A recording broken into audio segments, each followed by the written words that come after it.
High-value individual arestado sa drug buy-bust operation sa Lambunaw.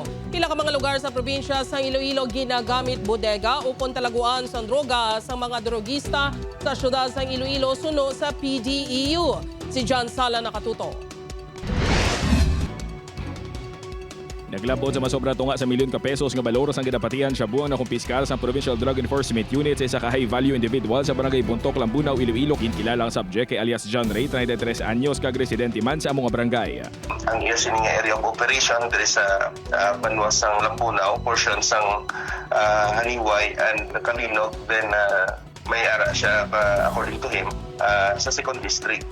Nakumpiskar sa subject ang 5 ka plastic sachet sa suspected shabu nga nagabugat sang 85 grams kag may standard drug price nga 578,000 pesos. Manuduman nga asud-asud ang naging operasyon sang City Drug Enforcement Unit sa syudad sang Iloilo kag masami nga ginatudlo sang mga nagakaladakpan nga naghalin sa probinsya sang Iloilo ila supply.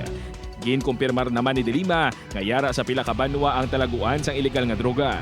Actually, mapatsika nato, no? Pangon sang campaign sang City Drug Enforcement Unit, no? Kag ang police station sa city.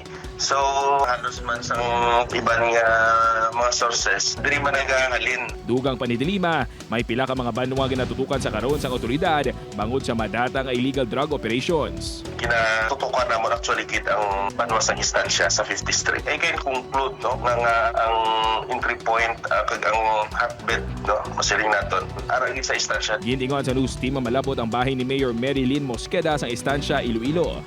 Apang wala pa ini makahatag sang iya opisyal nga pahayag. John Sala, Buona, Western Visayas.